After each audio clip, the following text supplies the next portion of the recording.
Shabbat Shalom, my good friends. There are some Parashiot, especially in the book of Devarim, where the Parasha itself is a sermon. In fact, as good a sermon as anyone can deliver. Parshat Eikev is one of those Parashiot. Moshe Rabbenu here delivers a powerful, relevant, and timeless message. So, if you choose to turn off this video right now and read Parshat Eikev, I will not be offended. If you are still here with me, then allow me to reflect on one of the most poignant verses in the Parasha, maybe in the entire book of Devarim. I read from Perek Tet, Perek Yud, Pasuk Yud Bet.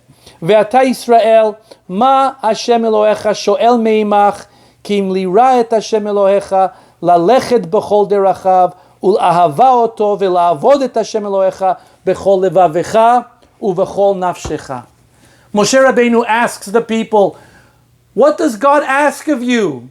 Only to be in awe of Him, to love and worship Him, with all your heart and with all your soul. This pasuk, of course, brings to mind the pasukim of the Shema. But the Shema is stated as a commandment. Here, Moshe Rabbenu phrases it as a rhetorical question. What does God ask of you? Only to be in awe of Him and worship and love Him with all your heart and with all your soul. The Gemara in Masechet Berachot notices the deprecating tone of only. Is it so simple? The Gemara asks, to be in awe of Hashem and love Hashem and worship Hashem? The Talmud answers yes. For Moshe Rabbenu, it was obvious. It was simple. Hashem created us with a nefesh. For more on the nefesh, I invite you to listen to my shiur called The Soul and Life After Death. It's on YouTube. The nefesh constantly yearns for Hashem. The Gemara teaches us that a fetus, while in the womb of the mother, is made aware of all the mysteries of our existence.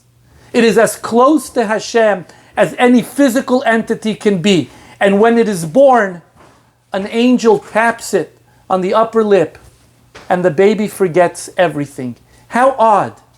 Why learn everything?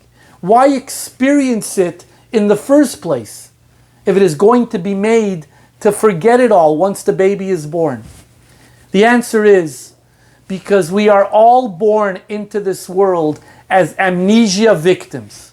We once were privy to all the mysteries of our existence and of the universe. We all experienced Hashem's closeness intimately.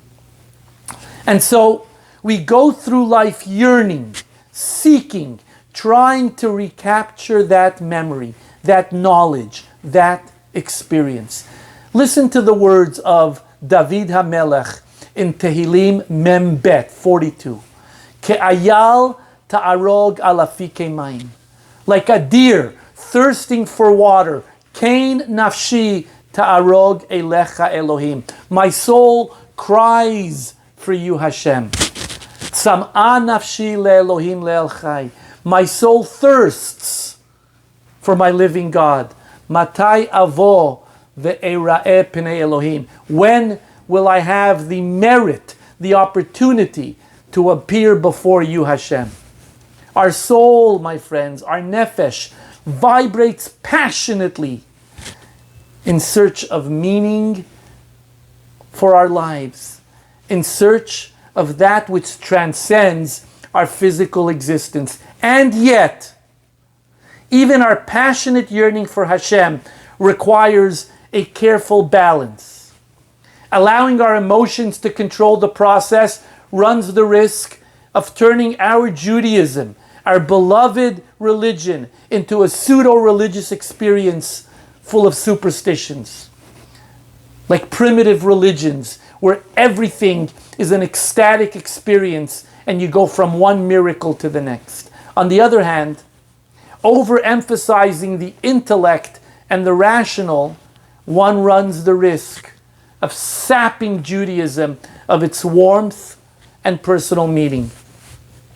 Our desire for God requires a delicate balance, allowing our emotions to express themselves while maintaining intellectual integrity. In this week's Parashah, Moshe Rabbenu points out the greatest challenge to our spiritual pursuits, despite their innate qualities.